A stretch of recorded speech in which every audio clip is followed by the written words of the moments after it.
கர்த்தருடைய வார்த்தையை கேட்க போகிறோம். எல்லோரும் எடுத்துக்கொள்ளுங்கள். ஒரு முக்கியமான அறிவிப்பு. இது மாத கடைசி, அடுத்த புதன்கிழமை 1ஆம் வர்ற புதன்கிழமை 1ஆம் என்ன விசேஷம் சொல்லுங்கள்? விசேஷ பூஜை. அன்றைக்கி பூஜா ஹாலிடேஸு, எல்லாருக்கும் லீவ் இருக்குது. அப்போ நம்ம என்ன பூஜைன்றது தெரியலை. சரஸ்வதி பூஜையா ஆயுத பூஜையாக தெரியலை. ஏதோ ஒரு லீவ் இருக்குது. பூஜைன்ற பேரில் நம்ம ஒரு பூஜை வச்சிட வேண்டியது. அன்றைக்கி நமக்கு ஒரு பிரசங்கர் வர்றார். அவருக்கு ஒரு டேட்டு 6 மாதமாக மீட்டிங்கை வைக்கலை. ஒரு பிரசங்கர் கூட நம்ம சர்ச்சுக்கு வரலை. அதனால் நம்ம மீட்டிங் வைக்கணும்னு ஒரு முடிவு எடுத்தேன். கேட்டேன். டக்குன்னு ஒரு டேட்டு வந்தது. அவர்கிட்டையும் டேட் இருந்தது 1ஆம். சரின்னு சொல்லி வச்சாச்சு. 1ஆம் ஒரு விசேஷ மீட்டிங். ரொம்ப நல்லா இருக்கும், அபிஷேகமாக இருக்கும், அனாயிண்டிங்காக இருக்கும். எல்லோரும் தவறாமல் மீட்டிங் அட்டன் பண்ணுங்கள். அது நமக்கு ஒரு எழுப்புதலாய் உற்சாகமாக இருக்கும். காலை 9:30 வந்துடுங்க. அதனால் ஒரு 10 to 11 ஒர்ஷிப் டைம். நல்ல 1 hour நல்லா பாடி ஒர்ஷிப் பண்ணிவிட்டு 11 மணிக்கு அவர் கையில் கொடுத்துருவேன். 12:30 மணிக்குள்ளே உங்களை வீட்டுக்கு அனுப்பிடுவோம். அல்லேலூயா. அதனால் நீங்கள் எல்லோரும் வந்துடுங்க. ஒரு நாள் தேவ சமூகத்தில் இருப்போம். ஆண்டவர் நம்மை அவரும் மீட்டிங்கு போகிறாரு. அவர் சேலத்துக்கு போகிறார் மீட்டிங்கு. அதனால் நம்ம 1 மணிக்குள்ளே முடித்து அனுப்பிடுவேன். கர்த்தர் உங்களை ஆசீர்வதிப்பாராக. இந்த மாதிரி மீட்டிங். அடுத்து ஒரு முக்கியமான அறிவிப்பு. நமக்கு வர்ற சனிக்கிழமை ஃபாஸ்டிங் ப்ரேயர் நடக்கும். எல்லா சனிக்கும் நடக்குது. ஆனால் இந்த சனிக்கிழமை ஞானஸ்தான ஆராதனை இருக்கும். நேற்றுக்கே ஒரு முக்கியமான செய்தி, நீங்கள் வராமல் போயிட்டீங்க. தேவ ராஜ்யத்துக்கும் பரலோக ராஜ்யத்துக்கும் உள்ள வித்தியாசம். பரலோக ராஜ்யம்னா என்ன, தேவனுடைய ராஜ்யம்னா என்ன, ரெண்டுக்கும் உள்ள வித்தியாசத்தை உங்களுக்கு சொல்லிக் கொடுத்தேன். நீங்கள் வராமல் போயிட்டே. ஒரு ஆழமான சத்தியம். எங்கே போனாலும் இந்த சத்தியம் கிடைச்சிருக்காது. இதுக்கு உட்காந்து வசனங்களை தேடி கண்டுபிடிச்சி சொன்னேன். அதை கேட்ட ஒரு விசுவாசி எனக்கு இன்றைக்கி ஞானஸ்தானம் வேணும் சொன்னாங்க. அப்படின்னா பார்த்துக்கங்க. ஞானஸ்தானம் எடுக்க ஏற்கனவே 3 பேர் டேட் கொடுத்துருக்காங்க. ஞானஸ்தானம் எடுக்காதவர்கள் வருகிற சனிக்கிழமை ஆயத்தத்தோடு வாருங்கள். ஞானஸ்தான ஆராதனை உண்டு. உங்கள் பிள்ளைகளுக்கு உட்காந்து சத்தியத்தை சொல்லி அவர்களை ஞானஸ்தானத்துக்கு ஆயத்தப்படுத்துங்கள். உங்கள் பிள்ளைகளை நீங்கள் தான் உருவாக்கணும். உட்காந்து பேசுங்க. உட்காந்து அவங்களோட சாப்பிடுங்க, அவங்களோட பேசுங்க. அவங்க சோறை மட்டும் போட்டு கொடுத்து தின்னுட்டு ஓடுன்னு சொல்லாதீங்க, தின்னுட்டு போய் படுன்னு சொல்லாதீங்க, தின்னுட்டு போய் படின்னு சொல்லாதீங்க. அவங்களோடு உட்கார்ந்து பேசுங்கள், அன்பை காட்டுங்கள், அவர்களோடு ஐக்கியமாக இருங்கள். பிள்ளைகளை உருவாக்குவோம், பரலோகத்துக்கு ஆயத்தப்படுத்துவோம். கர்த்தர் பெரிய காரியங்களை செய்வார். அல்லேலூயா. சரி, கர்த்தருடைய வார்த்தை கேட்க போகிறோம். மத்தேயு சுவிசேஷம் 25வது அதிகாரம் 21வது வசனம். மத்தேயு சுவிசேஷம் 25வது அதிகாரம் 21வது வசனம்.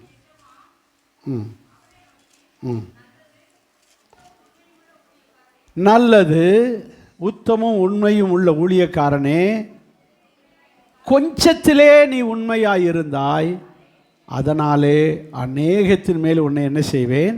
அதிகாரம். கொஞ்சத்திலே நீ உண்மையாயிருந்தாய், அதனாலே உன்னை அநேகத்தின் மேல் அதிகாரியாக வைப்பேன். அல்லேலூயா. நல்ல பிதாவே, கிருபையுள்ள தேவனே, இந்த வசனத்தை நாங்கள் தியானிக்க போகிறோம். உம்முடைய பரிசுத்த பிரசன்னம் எங்கள் மேல் இருப்பதாக. ஜனத்தை ஆசீர்வதியும். ஒருவர் வெறுமையாய் போகாமல் ஆசீர்வாதத்தோடு செல்ல உதவி செய்யும். இயேசுவின் நாமத்தில் பிதாவே, ஆமென். சொல்லலையே, கேட்டு கேட்டு தான் வாங்க வேண்டியது. இயேசுவின் நாமத்தில் ஆமேன் அப்படின்னு 2 பேர் சேர்ந்து, அப்புறம் தான் நீங்கள் என்னோட செபிச்சிங்கன்னு அர்த்தம். ஆமேன். அல்லேலூயா. சரி, இன்றைக்கு நமக்கு செய்தி உங்களுக்கு வருகையை பற்றி தான் சொல்ல நினச்சேன். கடைசி காலம்னா என்ன அப்படின்னு கடைசி காலத்தை பற்றி ஒரு விலைக்கு சொல்லணும்னு கொஞ்சம் ரெடி பண்ணி வச்சுக்கிட்டே வந்து ஜெபம் பண்ணிக்கிட்டே இருந்தேன். அப்போ தான் கர்த்தர் சொன்னார், ஜனங்களுக்கு உண்மையாக இருக்க கற்றுக்கொடு அப்படின்னு சொல்லி ஆண்டவர் உணர்த்தினால் இந்த செய்தி. கொஞ்சத்திலே உண்மையாய் இருக்கிறபடியால், உண்மையும் உத்தமுள்ள ஊழியக்காரனே, நீ கொஞ்சத்திலே உண்மையாய் இருந்தாய் இருக்க பிரயாசப்படு, அப்பொழுது நான் உன்னை அநேகத்தின் மேல் என்ன செய்வேன்? அநேக ஆசீர்வாதங்களை உனக்கு தருவேன், அநேக நன்மைகளை செய்வேன், அநேகத்தின் மேல் அதிகாரியாக வைப்பேன் என்று கர்த்தர் வாக்கு பண்ணுகிறார். அப்படி ஜனங்களுக்கு ஒரு உயர்வு இல்லாமல் இருக்கிறார், ஒரு முன்னேற்றம் இல்லாமல் இருக்கிறார், ஒரு வளர்ச்சி இல்லாமல் இருக்கிறார்கள். இதுக்கெல்லாம் காரணம் என்ன அப்படின்னு வரும்போது வசனம் சொல்லுது, அவர்கள் உண்மை இல்லை. பைபிள் சொல்லுகிறது, உண்மையுள்ள மனுஷன் பரிபூர்ண ஆசீர்வாதம் வரும். அப்போது ஆசீர்வாதம் பரிபூர்ணமாக வேணும்னா என்னையை பேசிக்க எதிர்பார்க்கிறாரு? உண்மையை எதிர்பார்க்கிறார். ஒரு கிறிஸ்தவனிடத்திலே உண்மை தேவை. அறிந்த சத்தியத்திலே உண்மை, அறிந்த காரியத்திலே உண்மை, நமக்கு இருக்கிற பலத்திலே உண்மை. அதைத்தான் மொத்தமாக சொல்லும்போது சொல்கிறார், கொஞ்சத்திலே உண்மை, கொஞ்சத்திலே உண்மை. ஒரு நல்ல விசுவாசி கொஞ்சமாக இருந்தாலும் அது உண்மையாக இருக்கணும். எனக்கு கொஞ்ச நேரம் தான் இருக்குது, பொழுதோடு வேலைக்கு போகிறேன், 1 மணி நேரம் தான் இருக்குது, அரை மணி நேரம் தான் இருக்குது, அந்த அரை மணி நேரம் 1 மணி நேரத்தில் ஒரு 5 நிமிஷம் ஒதுக்கி நீ என்ன செய்? ஜெபம் பண்ணிடு. உண்மையாக இருந்துவார். நீ செய்ய வேண்டிய கடமையை உண்மையாய் கர்த்தருக்கு நேரத்தை செலவிட விடு. பொழுதோடு வேலை செஞ்சுட்டு இங்கே வீட்லேயும் வந்து எல்லா வேலையும் செய்ய வேண்டியிருக்கு, எல்லாம் செஞ்சுட்டு எனக்கு டயர்டில் படுக்க போகிறேன். படுத்தா தூக்கம், படுத்த உடனே எப்படி ஒரு அரை மணி நேரத்தில் தூங்கிடுவீங்க.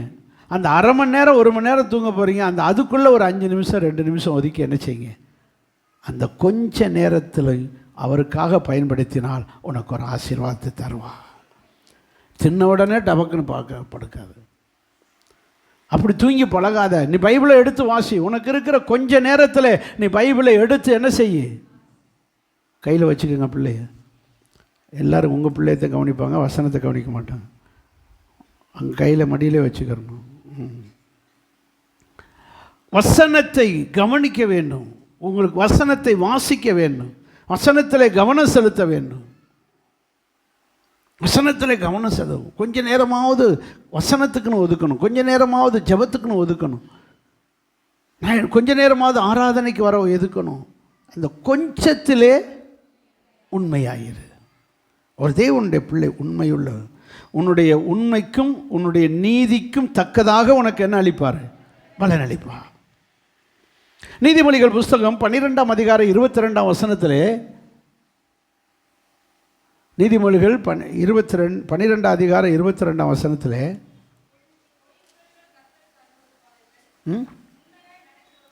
உண்மையாய் நடக்கிறவர்களோ அவருக்கு பிரியம். அப்போ உண்மைதான் அவரை பிரியப்படுத்தும். நீ எவ்வளோ காணிக்கை கொடுக்குறாலும் அவருக்கு பிரியப்பட மாட்டார், எவ்வளவு நேரம் ஆராதித்தாலும் பிரியப்பட மாட்டார், பொழுதோட விடிய விடிய பாட்டு பாடினாலும் கர்த்தர் பிரியப்பட மாட்டார். அதை விட பிரியப்படுறது உண்மையில் உண்மை. கொஞ்ச நேரத்தை கொஞ்சத்துலேயும் நீ எப்படி இரு? உண்மையாயிரு. நான் வாங்குகிற சம்பளமே கொஞ்சம்தான், அதில் நீ உண்மையாயிரு. நான் வாங்குகிற நான் பார்க்குற வருமானமே எனக்கு கொஞ்சம்தான், அதில் உண்மையாயிரு. உண்மையை கர்த்தர் எதிர்பார்க்கிறார். உண்மையாக இருக்கிறவர்கள் தான் கர்த்தருக்கு பிரியம். அவர் உண்மையாக இருக்கிறார். அவர் எப்படிப்பட்டவர்? உண்மையுள்ளவர். நீங்கள் பாருங்கள், 1 கொரிந்தியர் 10ஆம் அதிகாரத்தில் சொல்கிறாரு, அவரோ உண்மையுள்ளவர், சோதிக்கப்படுகிறவர்களுக்கு உதவி செய்ய தேவன் உண்மையுள்ளவராயிருக்கிறார். பற்றியெல்லாம் அப்போது சோதிக்கப்படுகிறவர்களுக்கு மனுஷனுக்கு 13ஆம் வசனம், மனுஷருக்கு நேருகிற சோதனையே சோதனை அல்லாமல் வேறு சோதனை உங்களுக்கு வருவதில்லை. இந்த விஷயத்தில் தேவன் உண்மையாக இருக்கிறார். மனுஷனுக்கு வருகிற மற்ற மனுஷருக்கு வந்த சோதனை தான் உங்களுக்கு வந்திருக்கு. ஏதோ ஒரு மனுஷன் இதே கஷ்டத்தை அனுபவிக்கிறான். அப்போ மனுஷர்கள் அனுபவிக்கிற சோதனை கஷ்டத்தை நமக்கு அனுமதிக்கிறார் ஒழிய எக்ஸ்ட்ரா கர்த்தர் நமக்கு சோதனை கொடுப்பதே இல்லை. இந்த விஷயத்தில் அவர் சொல்லுங்க, மனுஷன் சாப்பிட்றது தான் மனுஷன் சாப்பிடணும். நம்ம மிருகம் சாப்பிட்றதையும் நம்ம சாப்பிட்டுக்கிட்டு, மிருகம் சுமக்கிறத நம்ம சுமக்கிறது கிடையாது. மிருகம் எத்த தண்ணி வண்டியை இழுத்துக்கிட்டு போகுது, நம்ம இழுக்கிறோமா? இருக்க மாட்டோம். ஆனால் மிருகம் சாப்பிட்ற பாலை நம்ம குடிக்கிறோம், மாடு குடிக்கிற பாலை நம்ம குடிச்சிடறோம். அப்போ யோசித்து பாருங்கள், நம்ம அந்த மாதிரிலாம் நம்ம செஞ்சாலும் நமக்கு வருகிற சோதனையில் அவர் சோதனையை மாற்றாமல் நமக்கு உதவி செய்கிறவராக இருக்கிறார். அல்லேலூயா. நீ மரண பரியந்தம் எப்படி இரு? உண்மையாயிரு, அப்பொழுது உனக்கு ஜீவ கிரீடத்தை தருவேன். ஆண்டவர் நம்மிடத்தில் எதிர்பார்ப்பது உண்மை, உண்மை, உண்மை, உண்மை. அதில் எப்படி உண்மை? கொஞ்சத்திலே உண்மையாயிரு. அப்படி கொஞ்சத்திலே உண்மையாக இருந்து அநேகத்தை பெற்ற சிலரை இப்பொழுது பார்க்க போகிறோம். முதலாவது வாசிப்போமா? 1 ராஜாக்கள் புஸ்தகம் 17வது அதிகாரம் 10வது வசனத்துக்கு வரணும். 1 ராஜாக்கள் புஸ்தகம் பைபிளை பாருங்கள். எங்கே யோசித்துக்கிட்டு இருக்கீங்க? ஐயோ ஐயோ, அம்பட்டும் கரூருக்கு போயிடுச்சு.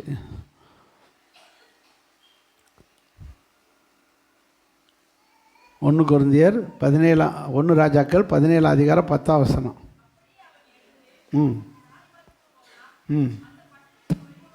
நல்ல கவனிங்க. சாரிபாத்துன்னு ஒரு ஊர். என்ன ஊர் இது? எங்கே இருக்குன்னா தீரு சீதோன் பட்டணத்துக்கு பக்கத்தில் இருக்குது. தீரு சீதோன் புறஜாதி பட்டணம்.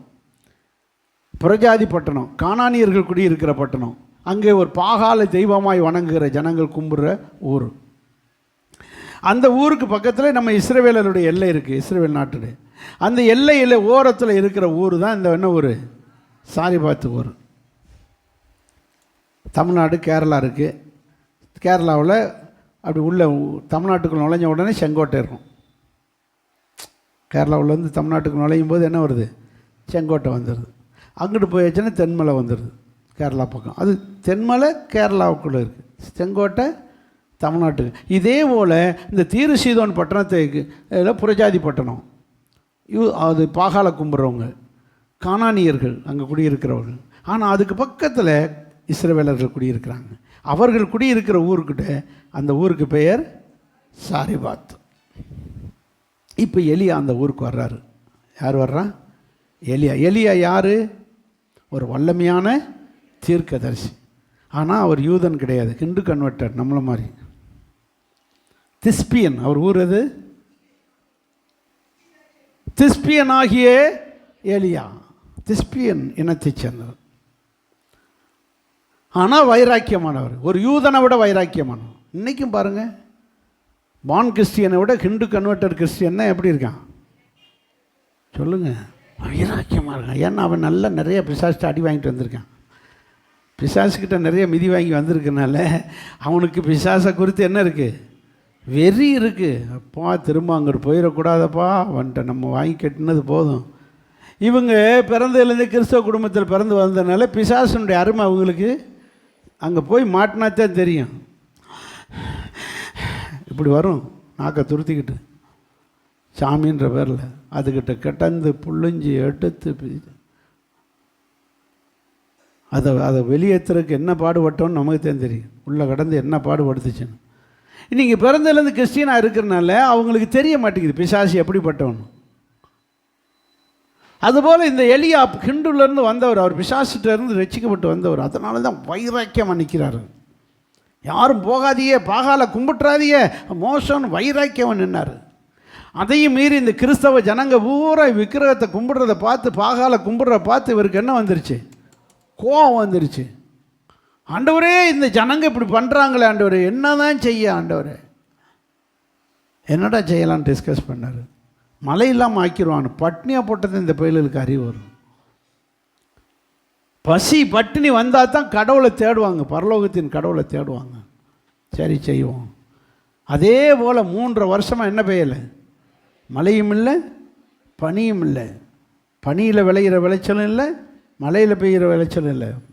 போச்சு பட்னி, பசி, பஞ்சம். ஜனங்கள் எல்லாம் செத்துக்கிட்டு இருக்காங்க, பசியிலே ஜனங்க சாகுறாங்க. வேதம் சொல்லுகிறது, ஜனங்கள் சாப்பாட்டுக்கு வழி இல்லாமல் ஊரை காலி பண்ணி ஓடிக்கிட்டே இருக்காங்க.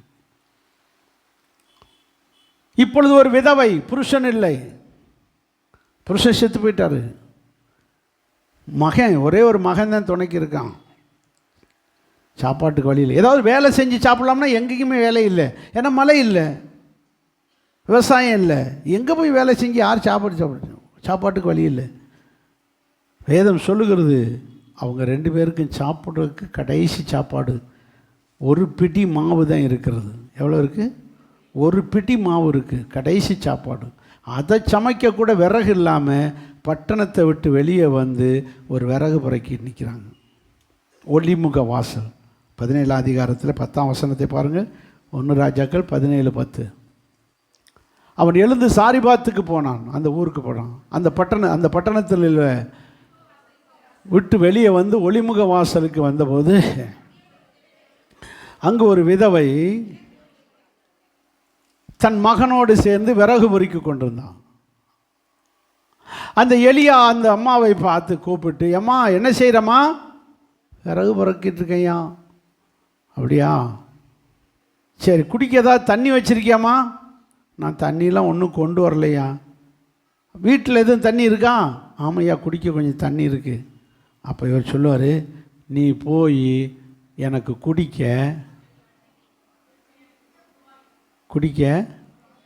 குடிக்கிறதுக்கு அதான் பாயிண்ட்டு. அங்கே தாங்க வேணும். எவ்வளோ தண்ணி கேட்டுச்சிருந்தாரு பாஸ்டர்? எவ்வளோ தண்ணி கேட்டார் எலியா? கொஞ்சம் தண்ணி கொடுங்க. கொஞ்சம் தண்ணின்னா எவ்வளவு? ஒரு பாத்திரத்தில் கொண்டு வா, பாட்டில், தண்ணி பாட்டில் அல்லது டம்ளரில். ஏயா, நான் விறகு புறக்கிட்டு இருக்கேன், பட்டணத்தை விட்டு வெளியே வந்து ஒளிமுக வாசலில் புறக்கிட்டு இருக்கேன். இன்னும் எங்கே தண்ணிக்கு எங்கே போகணும்?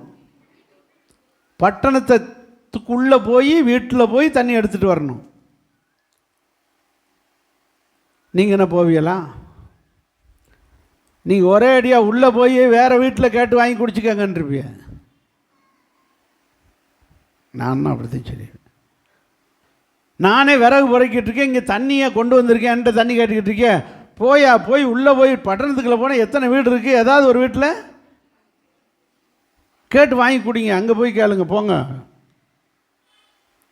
இந்த அம்மா விறகு புறக்கிட்டு இருந்த விறகை போட்டுட்டு பட்டணத்துக்குள்ளே போய் என்ன பொருள் எடுக்க போயிருக்கு? தண்ணி எடுக்க போகும்போது இவர் சொல்லுவார் அடுத்த வசனத்தில், அவள் போகிற போது அப்படியே போய்கிட்டு இருந்த பொம்பளையை கூப்பிட்றாரு.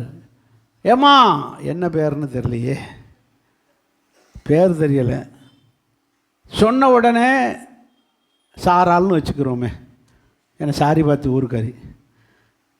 சாராளம்மா, அப்படியே தண்ணி பாட்டில் தண்ணி எடுத்துகிட்டு வரும்போதே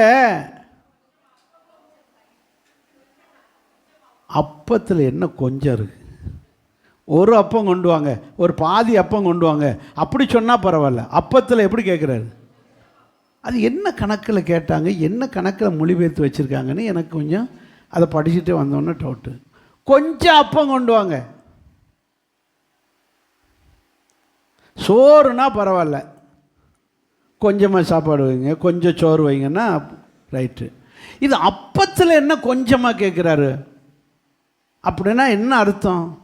அரை அப்பம் கேட்குறாரா, கால் அப்பம் கேட்குறாரா, இல்லை ஒரு அப்பம் கேட்குறாரு? ஏன்னா கொஞ்சம் அப்பம் கொண்டு வாங்க அப்படின்னா என்ன அர்த்தம்? வெறுங்கையாக தண்ணியை மட்டும் கொண்டுகிட்டு வர வேண்டாம்,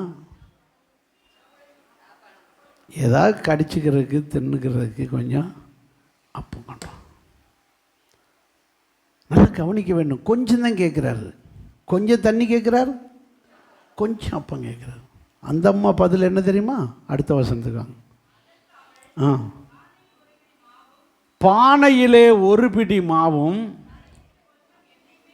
அதை நம்ம பாசிச்சோம், கொஞ்சம் மாவும் கொஞ்சம் எண்ணெயும் அல்லாமல் வேற ஒன்றும் எங்கிட்ட இல்லை. எல்லாமே கொஞ்சம் கேசாத்தான் இருக்கு. இவரும் கேட்குறது கொஞ்சம் தண்ணி கொஞ்சம் அப்பம். அந்த அம்மா சொல்லுது என்கிட்ட கொஞ்சம் மாவு கொஞ்சம் எண்ணெய் தான் இருக்குது. ஆனால் 2 பேருக்கு மனசு இருக்குது. 2 பேருக்கு என்ன இருக்குது? மனசு இருக்குது. அப்படி சொன்ன உடனே அந்த அம்மா சொல்லுது, அந்த மாவு கொஞ்சம் மாவு, ஒரு பிடி மாவு தான் இருக்குது, அதை நாங்கள் 2 பேரும், நானும் என் மகனும் அடை சுட்டு அப்பம் சுட்டு சாப்பிட்டு வாழ போகிறோம், வேறு ஊரில் போய் பிழைக்க போகிறோம் அப்படி சொல்லிட்டா பரவாயில்ல. என்ன செய்ய போகிறோம்? நல்லா கவனித்து பாருங்கள் அந்த வசனம்.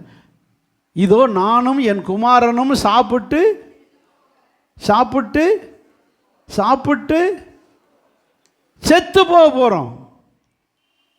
யாராவது சாகிறதுக்கு முன்னாடி சாப்பிடணுன்னு ஆசை வருமா? சாக போகிறது போகிறோம், சாப்பிட்டு சாகணும். எப்படி இருக்கு பாருங்க. சாகிறதுக்கு முன்னாடி கூட என்ன செஞ்சிடணும்? ஒன்று விடாமல் சாப்பிட்றணும். அந்த கொஞ்சம் ஒரு பிடி மாவையும் விட்டுட்டு சாகக்கூடாது. நான் நினைக்கிறேன் அந்த அம்மா என்ன சொல்லியிருக்கணும், ஐயா ஒரு பிடி மாவு தான் இருக்குது, நாங்கள் 2 பேரும் சாப்பிட்டு எங்கிட்டாவது தண்ணி இருக்கிற ஊர், விளைச்சல் இருக்கிற ஊர், அல்லது சாப்பிட்றதுக்கு பிழைக்கிறதுக்கு வேறு ஊர் பார்த்து போக போகிறோன்னு சொல்லியிருந்தா நல்லா இருந்திருக்கு. ஆனால் அந்த அம்மா சொல்லுது, நாங்கள் சாப்பிட்டு என்ன செய்ய போகிறோம்? சாக போகிறோம். பாஸ்டர் என்ன சொல்கிறாரு? சாகிறது சாகரிய, சாக போகிறது உறுதியின் முடிவு எடுத்துட்டிய, சாகுங்க 2 பேரும் சாங்க. ஆனால் அதுக்கு முன்னாடி எனக்கு அதில் ஒரு சிறு அடையை சுட்டு, ஒரு சிறிய அப்பத்தை சுட்டு, அல்லது சிறிய ஒரு சுட்டு எனக்கு கொடுத்துட்டுச்சாங்க. இப்போ இந்த அம்மா நல்லா கவனிக்கணும். இப்போ இந்த அம்மா அந்த அடையை சுட விறகு இல்லை. ஏன்னா எங்கே வந்திருக்கு அந்த அம்மா? அந்த மாவில் அடை சுடுறதுக்கு தான் என்ன இல்லாமல் வந்து நிற்கிது. அப்போ இந்த அம்மா என்ன செய்யணும்? ஐயா அங்கே ஒரு விறகும் இல்லை, அப்போ நான் இந்த வச்சிருக்க விறகை நினச்சிறேன் எடுத்துகிட்டு போகிறேன். ஏன்னா இப்போ அதுக்கு அங்கே உள்ள விறகு இல்லை, என்ன தான் இருக்குது? மாவும் எண்ணெயும் தான் இருக்குது, விறகு இல்லை எரிக்கிறதுக்கு, விறகு அடுப்புக்கு. அப்போது என்ன செய்யுது? விறகை எடுத்துக்கிட்டு மகனையும் கூட்டிக்கிட்டு இந்த பாஸ்டர் எலியாவையும் கூட்டிக்கிட்டு ஒட்டு மொத்தமாக 3 டிக்கெட்டும் போகுது. நீங்கள் நல்லா அந்த சீனை படித்து பாருங்கள். இதுக்கு முன்னாடி இப்படி படிச்சிருக்க மாட்டீங்க. இப்போ ஏன்னா அந்த அம்மா என்ன இவர் என்ன கேட்டார்? நான் ஒரு சின்ன அடையை சுட்டு எனக்கு கொடுமான்னு. அந்த அம்மா என்ன சொன்னிச்சு? கொஞ்சம் மாவும் கொஞ்சம் எண்ணெயும் தான் இருக்குது, அதில் அடை சுட்டு நாங்கள் சாக போகிறோம், அதுக்கு தான் எண்ணெய் புரைக்கிட்டு இருக்கோம். அது எவ்வளோ விறகு? 2 விறகு புரைக்கிட்டு இருக்கோம். 2 விறகு புரைக்கிட்டு போகணும். ஒரு அடைமொழியாக சொல்கிற வார்த்தை. 2 விறகு புரைக்கிட்டு போக வந்திருக்கோம், வீட்டில் விறகு இல்லை. இந்த கொஞ்சமாகவே சமைக்கிறது கூட என்ன இல்லை, விறகு இல்லாமல் தான் நிற்கணும். இப்போ இந்த அம்மா விறகை போட்டுட்டு அடுப்பு போய்கிட்டு இருக்கு. தண்ணி தானே கேட்குறாரு, தண்ணி எடுத்துகிட்டு வரணும். போனால் போகும்போதே எதை கேட்குறாரு? அப்பவும் கேட்குறாரு, ஏதாவது எனக்கு ஒரு சின்ன அடையை சுட்டு கொண்டு வான்றாரு. ஐயோ அங்கே விறகு இல்லையே, அப்போ இருங்க நான் அந்த விறகை எடுத்துக்கிட்டு போகிறேன்னு இந்த அம்மா என்ன செய்யுது? புறக்கின விறகை, ரெடி பண்ண விறகை கொண்டுக்கிட்டு, ஏடா மகனையும் கூட்டுக்கிட்டு இந்த விறகை தூக்கிட்டு வாடா, நம்ம 2 பேரும் போவோம். பாஸ்டரை என்ன கேட்டுக்கிட்டு இருக்காரு? ஒரு அடை சுட்டு தர சொல்கிறாரு. வா 3 பேரும் போவோம் அப்படின்னு சொல்லி கூட்டிகிட்டு போகிறாரு. பாஸ்டரும் பின்னாடியே போகிறாரு பைபிளை தூக்கிட்டு. என்ன தான் கூத்து நடக்க போகுதுங்க. அங்கே போன உடனே வேகமாக தாய் மகனும் அடுப்பை பற்ற வச்சு விறகை உண்டாக்கி இது பண்ணி கல்லை தூக்கி வச்சு அடை சுடணும். யார் வந்து கேட்டுக்கிட்டு இருக்கா? பாஸ்டர் கேட்டுக்கிட்டு. இது பாண்டிச்சேரியில் நடந்த ஒரு கூத்து. அவசரத்தை பற்றி தான் பாஸ்டர் ஆசிரியர்னு ஒரு பாஸ்டர் இருந்தார், இறந்துட்டார். அவர் கூட நான் அப்போது அசிஸ்டண்ட்டாக இருந்தேன். பைபிள் காலேஜ் மாணவர் நான். அவர் என்னை கூட்டிகிட்டு போவார். சைக்கிள் மிதிக்கிறக்காக என்னை கூட்டிகிட்டு போவார். அவர் பின்னாடி உட்காந்துக்கிறார். நான் அவரை என்ன செய்யணும்? சைக்கிளை வச்சு கூட்டிகிட்டு போவேன். அப்போ பைக்கெல்லாம் கிடையாது, சைக்கிளை வச்சு கூட்டுவேன். இப்படி தான் ஒரு வீட்டுக்கு போனோம். ஒரு அம்மா என்ன செஞ்சு தோசை சுடுறேன்னு சொல்லி கல்லை குப்புற வச்சிருச்சு. பாஸ்டர் வந்துட்டார், என்னத்தையாவது கொடுத்து அனுப்பணுமே, இவ்வளோ தூரம் சொல்லி என்ன செஞ்சிருச்சு? கல்லை குப்புற வச்சு தோசையை சுட்டு கொண்டு வந்து கொடுக்குது. தோசை ஊரம் கருப்பாக இருக்குது. என்னடா இது தோசை ஊரம்? அப்போ வீட்லேயும் விளக்கு இல்லை. இந்த இது என்னது, இந்த பாட்டிலில் வச்சு விளக்கு, பாட்டிலில் எண்ணெய் ஊற்றி அந்த வீட்டுக்குள்ளே உட்காந்துக்கிட்டு நாங்கள் என்ன செய்கிறோம்? இருட்டுக்குள்ளே உட்காந்துக்கிட்டு தோசையை கருப்பாக இருக்கா வெள்ளையாக இருக்கான்னு பார்க்காம கப்புன்னு பிச்சுத்துன்னா மொறுனுது உள்ள கருப்பு. என்னன்னு பார்த்தா கல்லை எப்படி வச்சுருந்துருக்கு? அவசரத்தில் குப்புற வச்சு சுட்டோம். அப்புறம்தான் தெரியுது தோசை எப்படி இருக்குது, கருப்பு தோசைன்னா. டாடான்னு அம்மான்னு, ஐயோ ஐயா என்னை மன்னிச்சிருங்க ஐயா, இப்படி ஆகி போச்சேன்னு.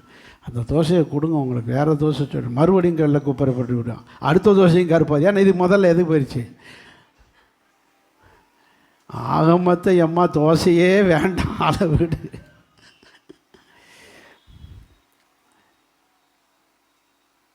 இப்போ இந்த சாரிபாத்தம்மா தோசை எப்படி சுட்டுச்சுன்னு அப்பத்தை சுட்டுச்சுன்னு தெரியாது. விறகு அடுப்பை வச்சுக்கிட்டு சுடுது, வைக்கிது, கொண்டு வந்து கொடுக்குது. பாஸ்டர் வாங்கி சாப்பிட்டு அந்த வீட்டை ஆசீர்வதிக்கிறார். வேதம் சொல்லுகிறது 14ஆம் வசனத்தில்,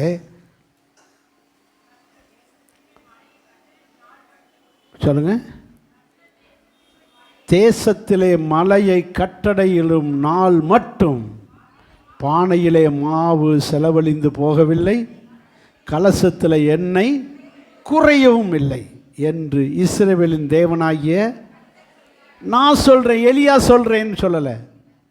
யார் சொல்கிறா? கர்த்தர் சொல்லுகிறார். கர்த்தரை தோசையை சாப்பிட்டார். இப்போ சாப்பிட்டது யார்? பாஸ்டர். ஆனால் இப்போ ஆசீர்வதிக்கிறது கர்த்தர். இதுதான் புரிஞ்சுக்கிறணும். நம்ம கர்த்தருடைய ஊழியக்காரனை, கர்த்தருடைய சபைக்கு, கர்த்தருடைய நாமத்தில் ஒரு சின்ன காரியம், கொஞ்சமான ஒரு காரியத்தை செஞ்சால் கூட அதை கர்த்தரே ஆசீர்வதிக்கிறவ. ஆமென். இதுதான் ரகசியம். இதை பூரா கர்த்தர் சொல்லுகிறார். கர்த்தர் உன்னை ஆசீர்வதிக்கிறார். பஞ்சம் தீரும் வரைக்கும் மாவும் எண்ணெயும். ஆனால் அந்த அம்மா சொன்னது என்ன தெரியுமா? ஒரு பிடி மாவும் கொஞ்சம் எண்ணெயும் கொஞ்சம் மாவும் தான் இருக்குன்னுச்சு. இப்போது மாவு கூடிக்கிட்டே இருக்கு. கலசத்தில் மாவு கூடிக்கிட்டே இருக்கு, கலசத்தில் எண்ணெய் கூடிக்கிட்டே இருக்கும். இதே போல் கர்த்தருக்காக நீங்கள் கொஞ்சம் நேரம் கிடைச்சா, கொஞ்சம் வருமானம், எனக்கே 200 தான் டெய்லி சம்பளம், மில்லு வேலை, இந்த 200 ரூபாயில் ஒரு 10 ரூபா கடவுளுக்குன்னு கொடுக்கும்போது கர்த்தர் அந்த 200 மீது 190 ஆசீர்வதிப்பா. அல்லேலூயா. அந்த ஆசீர்வதிப்பார். அது என்ன செய்யணும்? மணி பர்ஸில் பணம் குறையாமல் ஏதாவது ஒரு ரூபத்தில் வர வச்சுக்கிட்டே இருப்பார். அந்த பர்ஸுக்கு உங்கள் வீட்டிலே அரிசி குறையாமல் இருக்க ஏதாவது ஒரு ரூபத்தில் வச்சுக்கிட்டே இருப்பார். ஏதாவது ஒரு ரூபத்தில் உங்களுக்கு ஒரு ஆசீர்வாதத்தை தந்து கொண்டே இருப்பார். இதே போல் கர்த்தர் தம்முடைய பிள்ளைகளுக்கு படிக்க வைக்க வசதி இல்லை, அந்த கொஞ்ச நேரத்தில் ஜெபம் பண்ணுதுங்க, பிள்ளைகள் பைல் படிக்குதுன்னா கர்த்தர் படிப்பை தந்துக்கிட்டே இருப்பார். ஆமென். அல்லேலூயா. அந்த கொஞ்ச நேரத்தையும் கடவுளுக்காக செலவிடும்போது கர்த்தர் ஏதாவது ஒரு ரூபத்தில் நம்மளை என்ன செஞ்சுக்கிட்டே இருப்பார்? ஆசீர்வாதம். யாரையாவது கொண்டு வந்து கொடுக்க வைப்பார், யாராவது நமக்கு உதவி செய்ய வைப்பார், யாராகிலும் கர்த்தர் நமக்காக கொண்டு வந்து நிறுத்துவார். என் தேவன் நம்மை வாட விடவே மாட்டார். வேதம் சொல்கிறது, பஞ்சம் தீரும் வரை, பஞ்சம் தீரும் வரை நம்மளை போஷிப்பார். இந்த உலகம் இருக்கும் வரை நம்மளை போஷிப்பார். ஆமேன். ஆண்டவருடைய பிள்ளைகளாக இருக்கிற நம் கொஞ்சத்தையும் கடவுளுக்கு கொடுக்க பழக வேண்டும். கொடுக்க பழகணும். நம்முடைய நேரத்தை, பணத்தை, பலத்தை கடவுளுக்காக கொடுத்தால் கர்த்தர் நமக்கு பலனை தருவார். அல்லேலூயா சொல்லுங்க. பாருங்கள், இதே போல் அடுத்த 2 ராஜாக்கள் புஸ்தகம் 4ஆம் அதிகாரத்தில் ஒரு பாஸ்டர் வீட்டில் உள்ள பிரச்சனை. அந்த பாஸ்டர்னா தீர்க்கதரிசி. பழைய ஏற்பாட்டில் யார்? தீர்க்கதரிசி. அந்த ஐயா இறந்து போயிட்டார். என்ன செஞ்சிட்டார்னா, கொஞ்சம் கடனை வாங்கி வச்சுட்டு இறந்துட்டார். எதை வாங்கி வச்சுட்டு? கடன் வாங்கி. அவர் இறந்த உடனே அந்த கடனை அடைக்க முடியாமல் இந்த அம்மா திணறுது. அவருக்கு 2 ஆம்பளை பிள்ளைகள். 2 ஆம்பளை பிள்ளைகளையும் அப்படியே கடன் கொடுத்தேன் வந்து கூட்டிகிட்டு போய் அடமானமாக வச்சுக்கிட்டான். வேலை என்னைக்கு நீ கடன் அடைக்கிற உன் பிள்ளைய கூட்டிகிட்டு போமா, அது வரைக்கும் எனக்கு வேலை செஞ்சு கொடுக்கட்டும், வட்டி மாதிரி. இப்போ வட்டி மாதிரி அதுக்கு வேலை செய்கிறதுக்கு இந்த மகனை கொண்டு போயிட்டான், அடமானம் வச்சாச்சு. இந்த அம்மா ஒத்தையில் இருக்குது. அந்த பக்கமாக பாஸ்டர் வர்றாருன்னு கேள்விப்படுது. இப்போ வந்திருக்கிற பாஸ்டர் எலியா அல்ல, எலிசா. யார் வந்திருக்கான்? எலிசா. யார்? இந்த எலியாவுடைய அசிஸ்டண்ட். இப்போ இவர் பெரிய பாஸ்டர் ஆகிட்டார். இவர் அசிஸ்டண்டாக இருந்தவர் யாராகிட்டார்? பெரிய பாஸ்டர். இப்போ இவர்கிட்ட போனோடனே, ஐயா எங்கள் வீட்டுக்காரர் உங்களை மாதிரி ஒரு தீர்க்கதரிசியாக பாஸ்டராக இருந்தார், இறந்து போயிட்டார், இப்போ கடனாக இருக்குது, கடன் அடைக்க எனக்குன்னு வழி. 2 ராஜாக்கள் 4ஆம் அதிகாரம் 2ஆம் வசனம். என்ன செய்ய வேண்டும்? வீட்டில் உன்னிடத்தில் எண்ணெய் இருக்கிறது. அதுக்கு அந்த அம்மா சொல்லுது, கொஞ்சம் போல எண்ணெய் இருக்குது, ஒரு குடம் எண்ணெய், வேறு ஒன்றுமே இல்லை, கொஞ்சம் போல் ஒரு குடத்தில் கொஞ்சம் எண்ணெய் இருக்குது. நல்லா கவனிச்சுக்கங்க. கொஞ்சம் இருந்தால் போதும், உண்மையுள்ளவன் பரிபூர்ண ஆசீர்வாதம் பெறும். கொஞ்சத்தை கர்த்தர் உண்மையான ஊழியக்காரி, உண்மையான வீட்டில் உண்மையான விசுவாசிகளுக்கு கொஞ்சம் இருந்தால் போதும், உங்கள் பிரச்சனையை பூரா தீரும். அது கடனாக இருந்தாலும் சரி, கடனை அடைக்க உதவி செய்வார். எனக்கு வருமானம், ஒரு சின்ன பெட்டி கடை வச்சுருக்கேன், அதில் தான் எனக்கு வருமானம் இருக்குது. 1000 ரூபா 2000 ரூபாய்க்கு தான் வியாபாரம் நடக்குது. அதில் எனக்கு வருமானமே ஒரு 200 300 ரூபா தான் கிடைக்குது. பரவாயில்ல, இந்த சின்ன கடையில், இந்த சின்ன வருமானத்தில் கர்த்தர் ஆசீர்வதித்து உன் கடனையெல்லாம் அடைக்க வழி தரப்பா. விசுவாசிக்கிறீங்களா? எப்படி நடக்கும்? நடக்கும். மனுஷனால் முடியாது, ஆனால் தேவனால் முடியும். முடியும். இவ்வளோ பெரிய கடலில் ஒரு மீன் வரி பணத்துக்கு தேவையான பணத்தை பூரா வாயில் வச்சுக்கிட்டு அலையுது.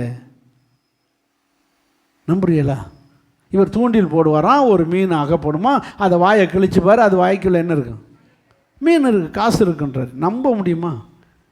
இதை நான் செய்வேனா? ஆனால் பேதுரு விசுவாசித்து செஞ்சார். நான் என்ன செய்வோமா? ஏசுனாருக்கு லூசு பிடிச்சி வச்சுன்றேன். இவர் போய் தூண்டி, இவ்வளோ பெரிய கலிலேய கடலில் தூண்டில் போட்டால் மீன், ஒரு மீன் தூண்டில் வேலைனா மீன் ஆக்கப்படலாம். அதுக்கு வாய்க்கில் காசு இருக்குன்னு எப்படி நான் நம்புறது? இயற்கையாக நம்ப முடியுமா? நீங்கள் நம்புவீங்களா? நம்ப மாட்டோம். இப்படி நம்ப முடியாததை நம்புவதுக்கு பேர் தான் விசுவாசம். இப்படி நம்முடைய ஆண்டவர் மேலே என்ன வைக்கணும்? நம்பிக்கை வைக்கணும். ஒரு கூட என்ன தான் இருக்குன்றா.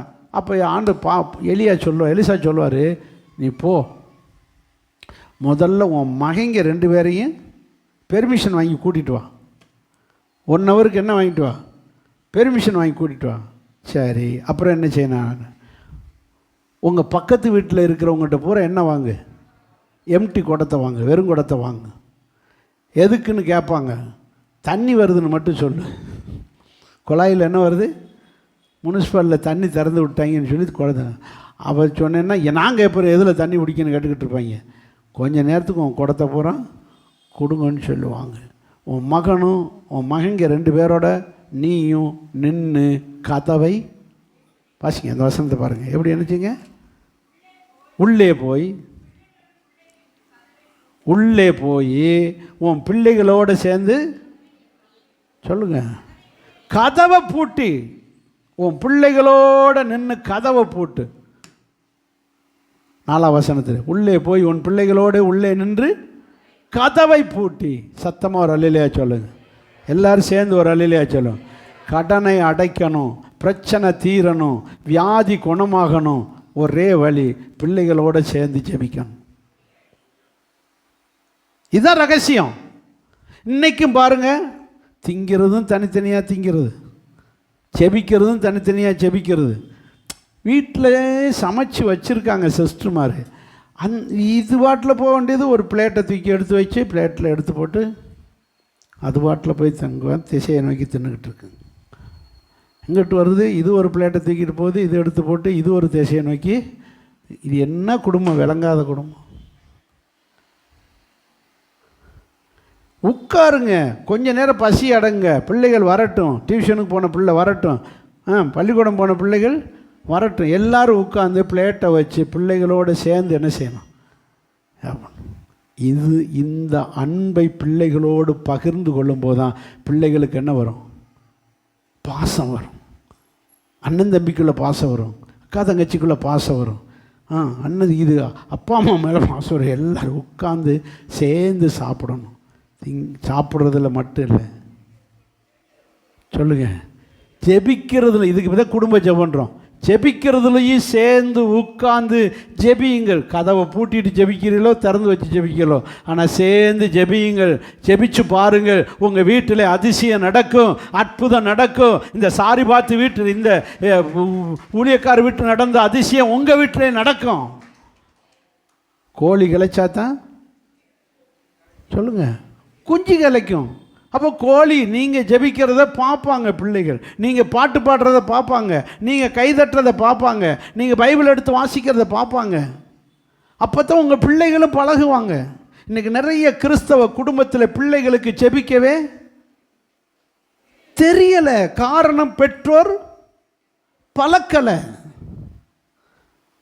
பிள்ளைகளோடு உட்கார்ந்து ஜெபம் பண்ணுங்க, பிள்ளைகளோடு உட்கார்ந்து ஜெபம் பண்ணுங்க. நீங்களும் 3 பேரும் 4 பேரும் எத்தனை பேரும் உட்கார்ந்து என்ன செய்யுங்க? ஜெபம் பண்ணுங்க. இன்றைக்கிலேருந்து ப்ராக்டிஸ் பண்ணுங்க. அப்படித்தான் இந்த அம்மா ஜெபிச்சது. கதவை பூட்டிக்கிட்டு போய் உட்காந்து இது பண்ண உடனே பிள்ளைகள் பார்க்குறாங்க, ஆமாடா நம்ம வெறுங்குடத்தை தானே வாங்கி வச்சோம், அம்மா தூக்கி இந்த குடத்தை ஊற்றுறாங்க, ஊற்ற ஊற்ற என்ன வந்துக்கிட்டு இருக்கு, என்ன இந்த அதிசயத்தை யார் பார்க்குறா?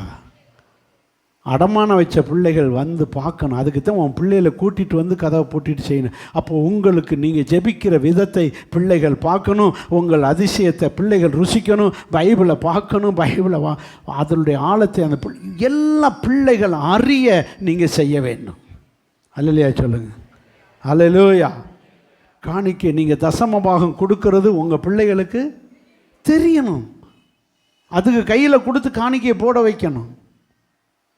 அப்போது அதுகளுக்கு பழகும். நம்மளாம் காணிக்கை இப்படி ஆண்டவருக்கு ஏசப்பாவுக்கு என்ன செய்யணும், கொடுக்கணும்னு தெரியும். அதுக்கிட்ட சில்லற காசை 5 ரூபா 10 ரூபா காயின்ஸை கொடுத்து விட்டுட்டு இவங்க ஸ்டைலாக கவரில் எழுதி போடுவாங்க. அதுகளுக்கு தெரியணும், அதுகளை பழக்கணும்.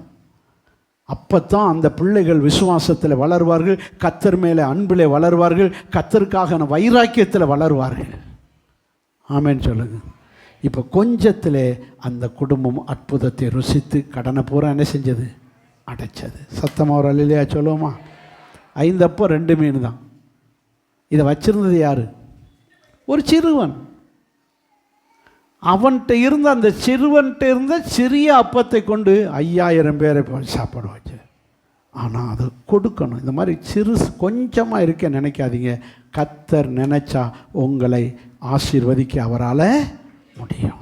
அல்லேலூயா. சரி, 2வது அதிசயத்தை பார்க்க போகிறோம். எடுங்க சீக்கிரத்தில்.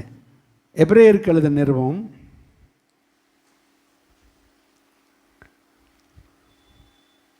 13 அதிகாரம் 2ஆம் வசனம்.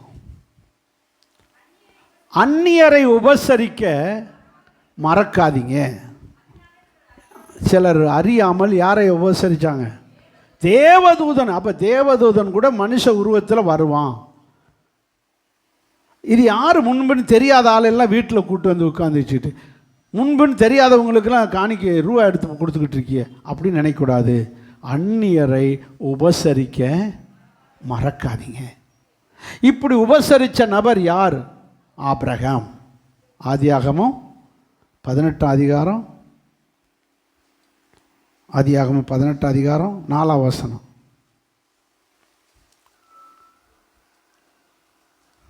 ஆதியாகமம் 18:4. கண்ணை திறங்க, கண்ணை திறந்து பைபிளை பரட்டுங்க.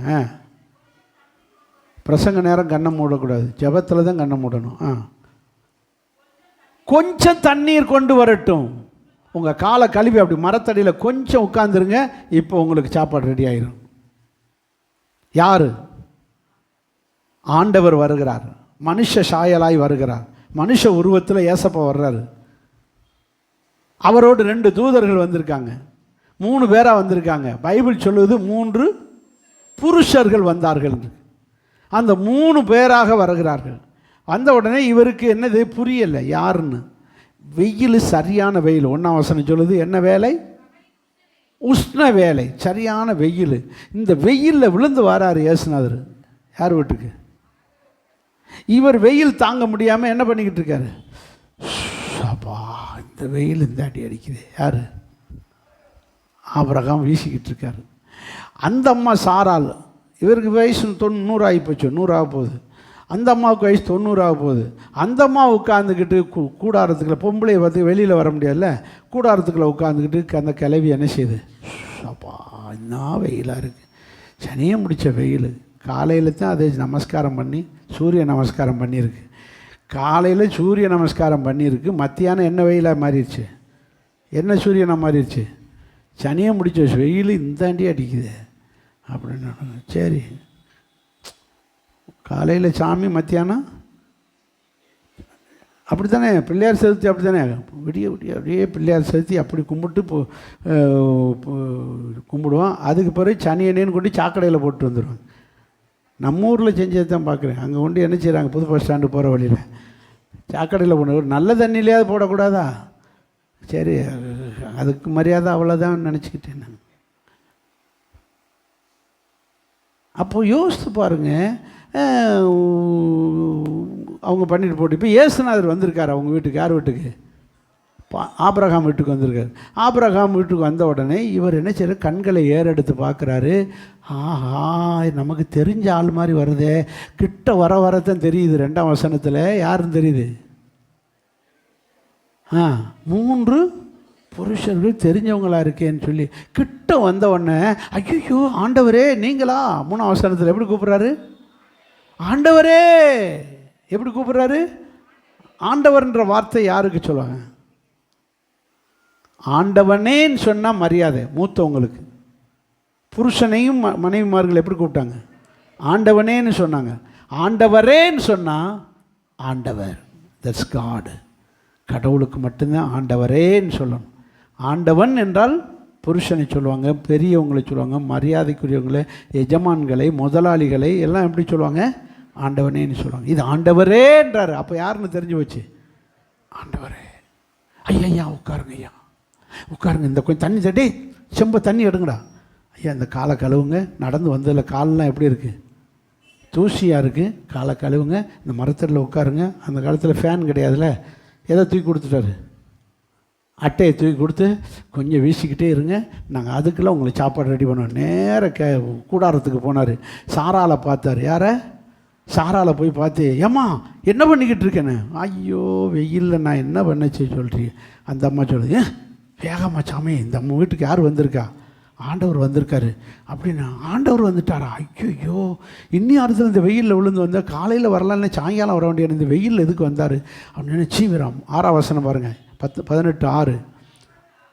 தீவிரமாக போய் சாராள்கிட்ட போய் சீக்கிரமாக 3 படி மாவு, மெல்லிய மாவு.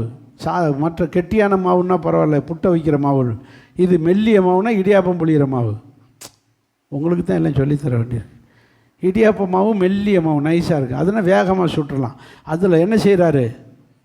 சுடு வேகமானோம். அந்த கிளவி பாருங்கள், 90 வயசு கிளவி தட்டாப்புட்டான்னு எந்திரிச்சு தட்டாப்புட்டான்னு மாவு எடுத்து வேலைக்காரிகளை கூப்பிட்டு பிசைங்கடி மாவை பிடிங்க தட்டாப்புட்டான்னு அந்த அம்மா சமைச்சு 3 படி மாவு. எத்தனை பேர் வந்தவங்க? 3 பேர். ஒவ்வொருத்தரும் 1 படி மாவில் எத்தனை சப்பாத்தி சொல்லலாம்? ஒரு 50 சப்பாத்தி சொல்லலாமா? 1 படி மாவில் 25, 20 சப்பாத்தி ஒவ்வொருத்தரும் தின்னா என்ன ஆகும் வீடு? சரி தின்ட்டு போகிறாங்கண்ணா. அவங்க திங்கிறாங்க, வாய் இருக்குது, வயிறு இருக்குது, அவங்க தின்னா நம்ம என்ன செய்ய முடியும்? சரி, இப்போ இவங்க தொட்டுக்கிறதுக்கு என்ன செய்யணும்? சப்பாத்திக்கு அந்த பக்கம் ஓடுறாரு, வேலைக்காரனை பார்க்குறாரு, அவனை கூப்பிட்றாரு, டே என்னடா பண்ணிக்கிட்டு இருக்கியானே? ஐயா சும்மா அந்த வெயிலுக்கு ஒதுங்கி நிற்கிறேன் ஐயா இருக்கேன். ஏட்ரா ஒரு நல்ல இளம் கண்ணுக்குட்டியை போடுறா அப்படின்றாரு. அவனை பிடிச்சி அவனை அடித்து அந்த கண்ணுக்குட்டியை அடித்து அதை சமைக்க சொல்லி கொண்டு கொடுறாப்பா மாட்டேன் அப்படின்னு சொல்லி சமைச்சு கொஞ்ச நேரத்துக்குள்ள அப்படியே இறைச்சியும் சப்பாத்தியும் வந்துருச்சு. திராட்சை ரசம் குடிக்கிறதுக்கு வந்துருச்சு. அப்புறம் என்ன, எச்சி ஊறுது. சரி சாப்பிட வேண்டியதுங்க. எச்சி ஊறுது இல்லை, சப்பாத்தி ரெடி, இறைச்சி வந்துருச்சு உட்காந்து. நேற்று இந்த வாக்கிங் இங்கிட்டலாம் வண்டியெல்லாம் இடிக்கிற மாதிரி வர்றானுன்னு ஐநூறுகள் பக்கம் போனேன். அந்த ஃபாரஸ்ட்டில் பயங்கரமான விருந்து நடக்குது. வாசனை கடக்க முடியலை. அப்படியே இறைச்சி இங்கே வச்சா வெட்டுவானுங்க ஆடுகளை. வெட்டி உள்ளே போயிடுவோமான்னு தான் இருக்குது. ஆஸ்பத்திரி டாக்டர் சொன்னதெல்லாம் ஞாபகம் வருது. அப்படி அதுபோல் கம்மன்னு இறைச்சி இதையும் கொண்டு வந்து வைக்கிறாங்க, சாப்பிட்றாங்க. நடந்தது என்ன தெரியுமா? இந்த வயசான காலத்தில் 90 வயசு சாராளுக்கு, அந்த அம்மாவுக்கு, அவருக்கு 100 வயசில் இப்படி ஒரு கொஞ்சம் பலம்தான் இருக்குது. அந்த பலத்திலும் கொஞ்சம் தண்ணி கொடுத்து கொஞ்சம் சாப்பாடு கொடுத்து சாப்பிட வச்சதனுடைய விளைவு என்ன தெரியுமா? குழந்தை. அப்போ சாப்பிட்டுக்கிட்டு இருக்கையிலே ஆண்டவர் கேட்பார், ஐயா உன் மனைவி எங்கே அப்படின்னு கேட்குறாரு. அவள் வயசாயிருச்சுனால வீட்டுக்குள்ளே இருக்கா ஐயா அப்படின்னு. வயசான கிளவி. பிள்ளைகள் எங்களுக்கு பிள்ளையே இல்லை. அப்படியா? கவலைப்படாதையா, நீர் எனக்கு சோறு கொடுத்ததுனால, சப்பாத்தி கொடுத்ததுனால, சாப்பாடு போட்டதுனால அடுத்த வருஷம் வரும்போது உன் மனைவி கையில் என்ன இருக்கும்? அல்லையா சொல்ல மாட்டீங்களா? ஸோ கொஞ்சம் உதவி செஞ்சா, கொஞ்சம் நன்மை செஞ்சா, கொஞ்சம் காரியம் செஞ்சா நமக்கு ஒரு நன்மை வருவது. தடைப்பட்ட நன்மை, நீண்ட நாள் எதிர்பார்த்த நன்மை, நீண்ட நாள் ஜெபித்த நன்மை எல்லாம் நமக்கு வந்து சேரும். எப்போ? கொஞ்சமாவது ஆண்டவருக்காக செய்யணும். ஆண்டவருக்கு என்ன செய்கிறோம்? சம்பாதிச்ச பூரா நாமே வச்சுக்கிறோம். ஆண்டவருக்காக கொடுக்கணும், ஆண்டவருக்காக உழைக்கணும், ஆண்டவருக்காக எதையாகிலும் செய்யணும். அதை செஞ்சதுனால அந்த குடும்பத்தில் இருக்கிற நிந்தை மாறி அந்த கிளவி கொஞ்சம் கூட. அதனால தான் பாருங்கள், பேதுரு 1 பேதுரு 3ஆம் அதிகாரம் 2ஆம் வசனத்தை பாருங்கள். 4ஆம் அதிகாரம் 9ஆம் வசனம். 1 பேதுரு 4ஆம் அதிகாரம் 9ஆம் வசனம். முறுமுறுப்பு இல்லாமலே ஒருவர் உபசரிங்க. இந்த அம்மா இந்த வயசான காலத்தில், இந்த வெயில் நேரத்தில் இந்த கிழமைங்க நம்மளை என்ன வேலை வாங்கிக்கிட்டு இருக்கான். இந்த நேரம் சப்பாத்தி சூடு, புரோட்டா சூடுன்னு சொல்லிக்கிட்டு உயிரை வாங்கிக்கிட்டு, இந்த நேரம் போய் ஒரு கண்ணுக்குட்டி அடிச்சுக்கிட்டு அப்படின்னு இந்த அம்மா முறுமுறுக்கலை. யார்? சாராள். முறுமுறுக்காமல் சமைச்சதுனால அடித்தது லக்கு. கொஞ்சத்தில் உண்மையாக இருந்தால் அநேகத்தில் அநேக நாட்களாய் எதிர்பார்த்திருந்த குழந்தை பாக்கியத்துக்கு வாலிபர் திறந்தது. இதுதான் நான் சொல்கிறேன், முறுமுறுப்பு இல்லாமல் செய்யணும், முறுமுறுப்பு இல்லாமல் உபசரிக்க பழகணும், முறுமுறுப்பு இல்லாமல் நடந்து கொள்ள வேண்டும். கர்த்தர் நமக்கு விருப்பத்தை கர்த்தர் நிறைவேற்ற அவர் உண்மையுள்ளவராக இருக்கிறார். ஆகவே அந்நியரை உபசரிக்க மறவாதிருங்கள். அந்நியரை உபசரிக்க வாசிங்க ரோமர் 12:13. ரோமர் 12:13.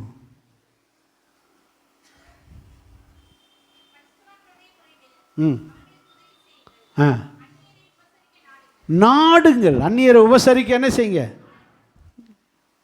இன்ட்ரெஸ்ட் எடுங்க. உபசரிக்கிறதுல இன்ட்ரெஸ்ட் எடுங்க. உபசரிக்க நாடுங்கள். நாடுங்கன்னு அர்த்தம் விரும்புங்கள். அந்நியரை உபசரிக்கிறதுல விரும்புங்கள். அதில் கொஞ்சம் இன்ட்ரெஸ்ட் எடுங்க. அப்புறம் பாருங்கள் உங்களுக்கு என்ன நன்மை கிடைக்கணும். கொஞ்சம் இன்ட்ரெஸ்ட் எடுத்தால் போதும், நிறைய நன்மை. கொஞ்சத்தில் உண்மையாக இருந்தால் அநேகத்தில் உங்களுக்கு. ஸோ நம் எதுக்கு இந்த செய்தி இப்படி சொல்கிறாருன்னா, நீங்கள் கொஞ்சமாவது அடுத்த மக்கள் மேல், அந்நியர் மேல், உங்கள் சொந்தக்காரங்க அல்லாத நபர்கள், அதை யார்? அந்நியர்கள்னு யார்? சொந்தக்காரங்க அல்லாதவங்க, முன்பின் எந்த ரிலேஷனும் இல்லாதவங்க, அந்நியர்கள், அந்நிய ஜாதிகள், அந்நிய மனுஷர்கள் யாராக இருந்தாலும் உங்கள் சொந்தத்தை தவிர்த்து மற்றவர்கள்ட்ட நீங்கள் உபசரிக்க பழகுங்கள். அவங்களுக்கு நன்மை செய்ய பழகுங்கள். அவங்கள்ட்ட அன்பாக இருங்கள். உங்களுக்கு நன்மைகள் வந்து சேரும். சத்தமாக ஒரு அல்லேலூயா சொல்லுவோமா? சரி, 3வது ஒரு காரியத்தை பார்க்க போகிறோம். ஆபிரகாம் குடும்பத்திலே நடந்த நன்மை. 3வது நன்மை வாசிங்க. அப்போஸ்தலர் ஆதியாகம புஸ்தகம் 24ஆம் அதிகாரம் 14ஆம் வசனம்.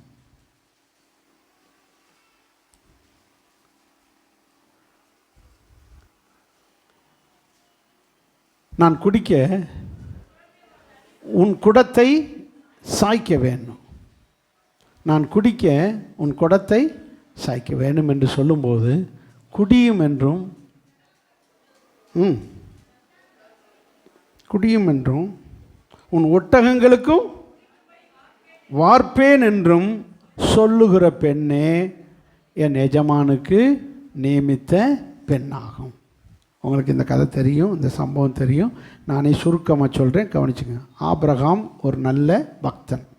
அவருடைய மனைவி இப்போ தானே சொன்னேன், சாராள். 2 பேரும் கல்யாணம் ஆகி பிள்ளை இல்லை. 2 பேருக்கும் 10 வயசு வித்தியாசம். இவருக்கு 100 வயசு, அந்த அம்மாவுக்கு 90 வயசில் ஒரு குழந்தை பிறக்குது, ஈசாக். இந்த பிள்ளைய கஷ்டப்பட்டு வளர்க்குறாங்க. கஷ்டப்பட்டுனா வயசான காலம், அது துருன்னு இங்கிட்டு ஓடுங்க. இந்த கிளவி எந்திரிச்சு விரட்டி பிடிக்க முடியுமா? யாரை? அதான் என்ன எப்படி வளர்த்தாங்கன்னு சொன்னேன். கஷ்டப்பட்டு வளர்த்தாங்க. வளர்த்தா இந்த ஈசாக்கு வளர்த்து 12 வயசாகுது. எத்தனை வயசாகுது? 12 வயசாகுது. இப்போ என்ன அப்படின்னா, இவங்க எப்ரோனில் தான் இருந்தாங்க. எந்த ஊரில் இருந்தாங்க?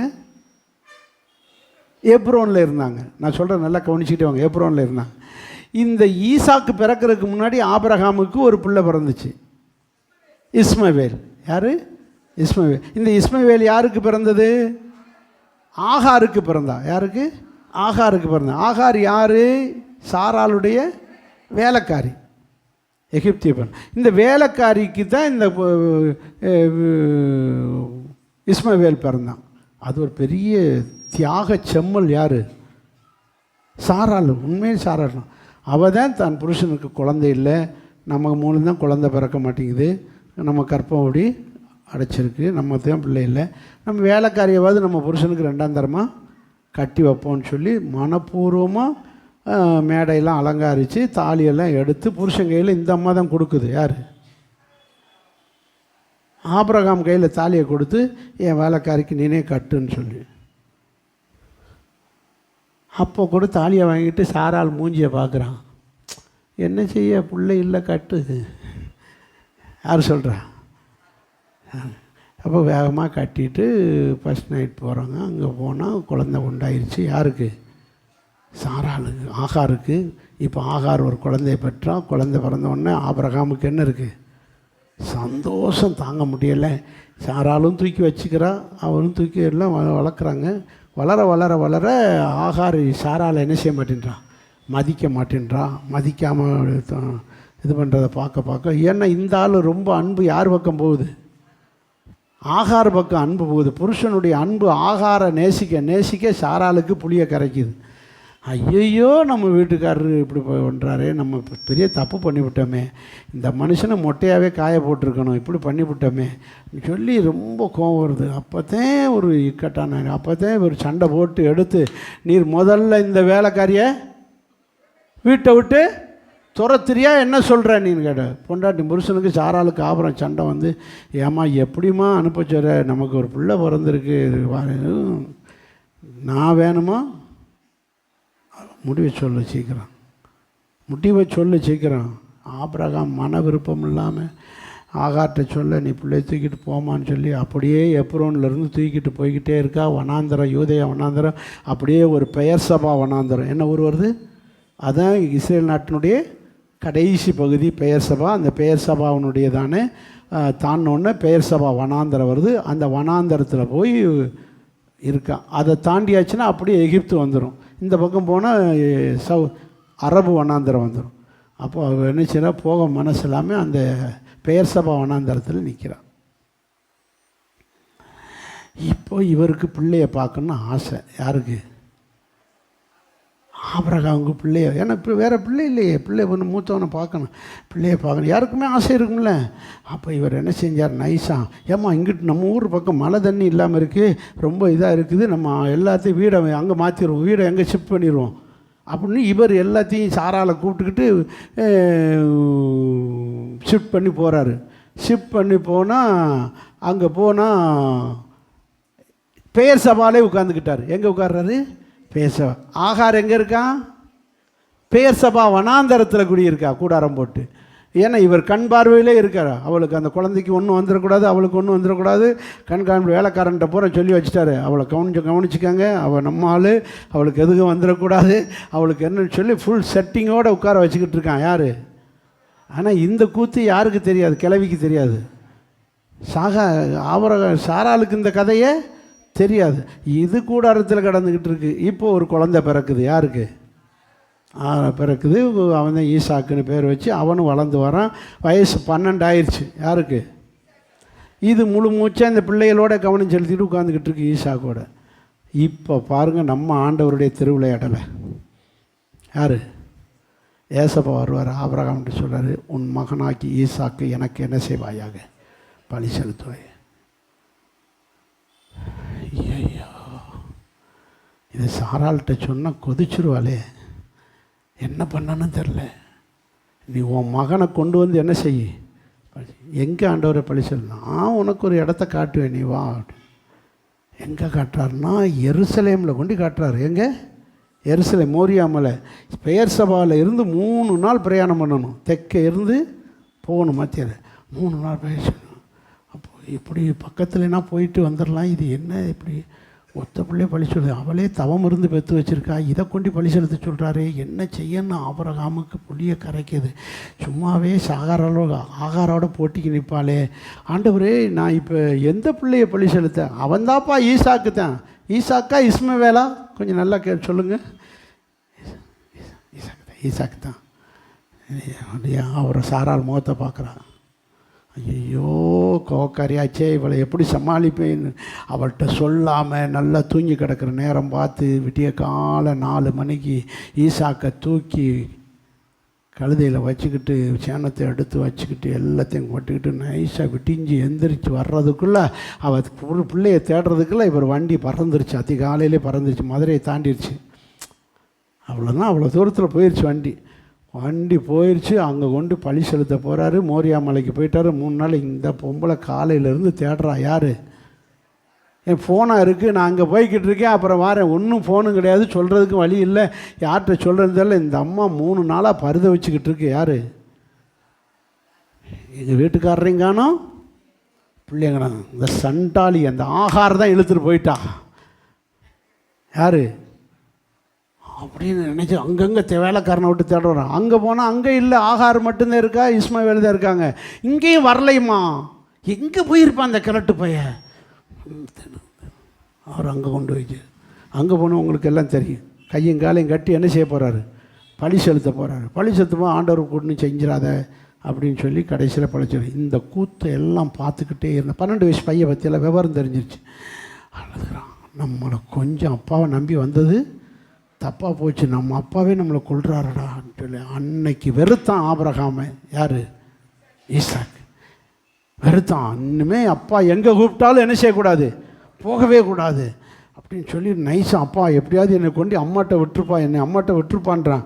ஏதாவது இருந்தாடா சாப்பிட்ற, உன் சாப்பாடு வேண்டாம், நீனு வேண்டாம், நீ மருந்தில் விஷத்தை கலந்து கூட என்னை கொன்னால் கொன்னுருவ, ஒன்றுமே வேண்டான்னு சாப்பிடாமல் ஈசாக்கு வந்துக்கிட்டே இருக்கான். வந்த உடனே அவங்க அம்மாவுக்கு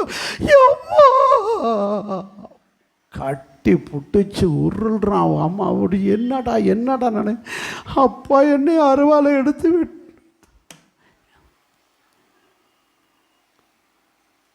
ஏங்கி அழுகிறான். கூத்து நடக்குது. வெட்ட வந்தார் என்னன்னோ தெரில. கடவுள் புண்ணியமாக நான் தப்பிச்சிட்டேம்மா, என்னை தப்பிக்க வழியில் கையங்காலையும் கயரை கட்டி வச்சுக்கிட்டு என்னை வெட்ட அந்த அம்மா அருவாலை தூக்கிடுச்சு. யார்?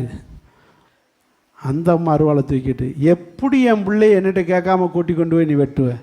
அப்போது உனக்கு இஸ்மவேல் தான் உனக்கு முக்கியம், உனக்கு ஆகார் தான் முக்கியம்.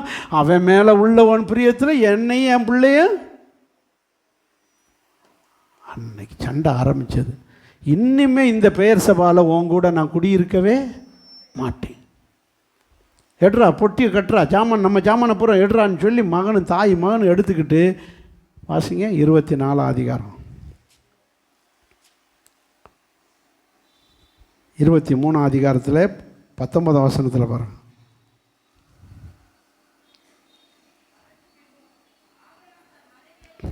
இல்லை 22:19. ஆபிரகாம் தன் வேலைக்காரருக்கு திரும்பி வந்தான். அவர்கள் எழுந்து புறப்பட்டு போய் ஏகமாய் பெயர் சபாவுக்கு போனார்கள். ஆபிரகாம் பெயர் சபாவிலே குடியிருக்கிறான். எங்கே இருந்தான்? பெயர் சபாவில். சரி, 24:2 பாருங்கள். கானான் தேசத்தில் உள்ள எப்ரோன் என்னும் கீரியாத் அர்பாவிலே சாரால் மரித்தாள். சாரால் எங்கே குடியிருந்தால் அப்போவே ஜாமான பூரம் பிச்சு எடுத்துக்கிட்டு கூட்டிக்கிட்டு போய் எங்கே போய் குடியேறினாள்? எப்ரோனில் குடியிருக்கிறா. இப்போ சாரால் எங்கே இருக்கா? எப்ரோனில் இருக்கா. ஆபிரகாம் எங்கே இருக்காரு? பெயர் சபாவில் இருக்கா. குடும்பம் பிரிஞ்சிச்சு. ஆபிரகாம் கூட யார் இருக்கா? ஒருத்தர் இல்லை. ஏன்னா பெயர் சபாவுடைய வனாந்தரத்தில் யார் இருக்கா? ஆகார் இருக்கா. நீங்கள் 16 அதிகாரத்தில் படித்தா தெரியும் ஆகார் எங்கே குடியிருக்கான்னு சொல்லி. ஆகார் எங்கே குடியிருக்கா? வனாந்தரம். எந்த வனாந்தரத்தில்? பெயர் சபா வனாந்தரத்தில் போய் குடியிருக்கிறா. அந்த பெயர் சபா வனாந்தரத்தில் ஆகார் இருக்கா. ஆனால் பெயர் சபாவில் ஆபிரகாம் இருக்கார். பெயர் சபாவில் ஆபிரகாம் இருக்கார். ஏன் அங்கே இருக்கார்? அப்போத்தானே மகனை அப்பப்போ பார்த்துக்கலாம். செட்டிங் தான். யாரை பார்த்துக்கிறதுக்கு? இஸ்மவேலை பார்த்துக்க. இஸ்மவேல் பெயர் சபா வனாந்தரத்தில் இருக்கிறான். ஆபிரகாம் பெயர் சபாவில். ஈசாக்கு சாராலும் எப்ரோனில் போய் குடியிருக்காங்க. இப்போ எப்ரோனில் குடியிருக்காங்க. பிரிஞ்சு எத்தனை வருஷம் ஆகுது? 25 வருஷம் ஆச்சு. எப்படி கரெக்டாக சொல்கிறேன். ஈசாக்கு பிறக்கும்போது வயசு சாராள் வயசு 90. அப்புறம் ஈசாக்கு பலியிட போகும்போது வயசு 12. 90 12 102. இப்போ சாராள் மரிக்கும்போது வயசு 127. அப்போ பிரிஞ்சு வாழ்ந்த வருஷம் எவ்வளவு? 25 வருஷம். ஸோ ஆபிரகாம் ஈசாக்கு பிரிஞ்ச வருஷம், ஆபிரகாம் சாராள் பிரிஞ்ச வருஷம். இந்த 25 வருஷத்துல தான் கேத்தூரால் கல்யாணம் பண்ணி இந்த கூத்து நடந்தது. இந்த 25 வருஷத்தில் யாரை கல்யாணம் பண்ணிட்டார்? ஏன்னா அங்கிட்டு ஆகார்ட்டையும் போக முடியலை, இங்கிட்டு சாராள்கிட்டையும் போக முடியலை. இவ ஒரு பிள்ளையை பிடிச்சிக்கிட்டு அங்கிட்டு போயிட்டா, இவ ஒரு பிள்ளையை வச்சுக்கிட்டு இங்கிட்டு போயிட்டா. பார்த்தாரு, நான் மட்டும் என்ன ஏமாலியா? இவர் வேற ஒரு கல்யாணம் பண்ணிட்டார். யாரை? 25ஆம் அதிகாரத்தில் யாரை கட்டிட்டார்? கேத்தூரால் கட்டி அங்கே வாட்டில் பிள்ளை வந்து அவர் வாட்டில் வாழ ஆரம்பிச்சிட்டார். 175 வயசு வேறு. அல்லையா சொல்லுவோமா? 25ஆம் அதிகாரம் 1 ஆபிரகாம் கேத்தூரால் என்னும் வேறொரு ஸ்திரியை வாகம் பண்ணி ஆரம்பிச்சிட்டார். சரி, இப்போ சாராள் மரிக்கும்போது ஈசாக்குக்கு வயசு 37. இன்னொரு 3 வயசு இருக்குது கல்யாணம் பண்ணுறதுக்கு. யாருக்கு? ஈசாக்கு.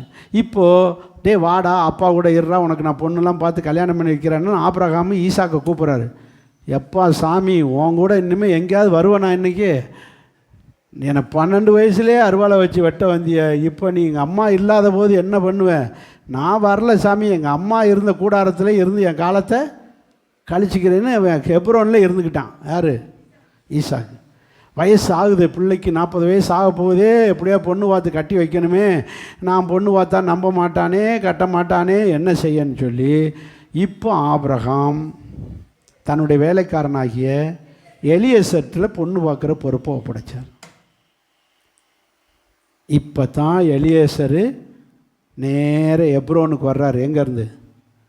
பெயர் சபாவிலேருந்து எப்ரோன்ட்டு வந்து, என்ன விஷயம்னா, உங்கள் அப்பா உனக்கு பொண்ணு பார்த்து கட்டி வைக்க சொன்னார்.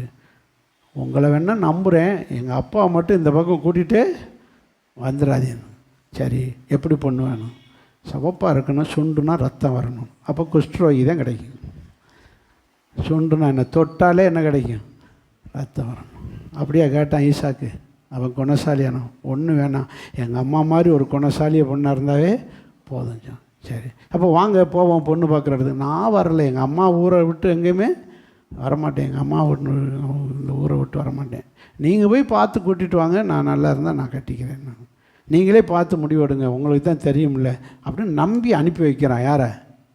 எலியேசர். ஜெபம் பண்ணிட்டு போகிறாரு.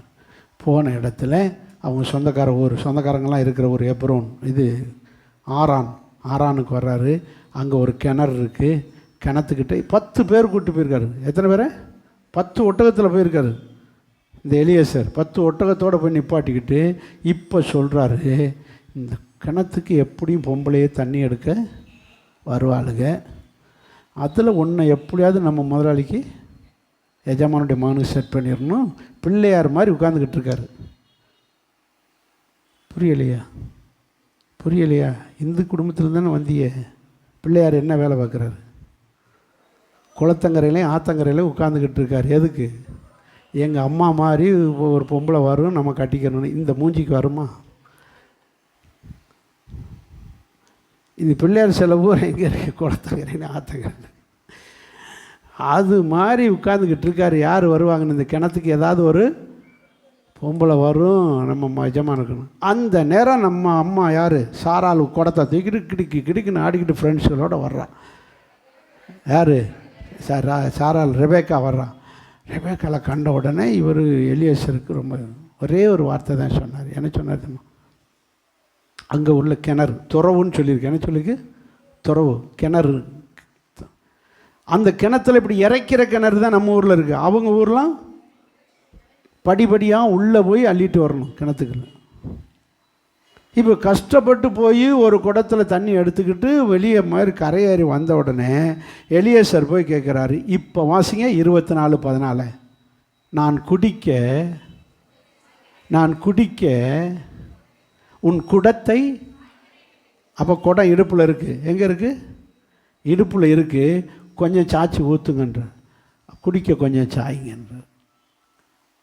அப்போ இவர் மனசுக்குள்ளே தீர்மானம், நான் தண்ணி கேட்கும்போது குடத்தில் நீர் மட்டுமல்ல உன் ஒட்டகத்துக்கு தண்ணி தருவேன்னு சொல்லுகிற பெண்ணே எஜமானுக்கு மேய்ச்சான்.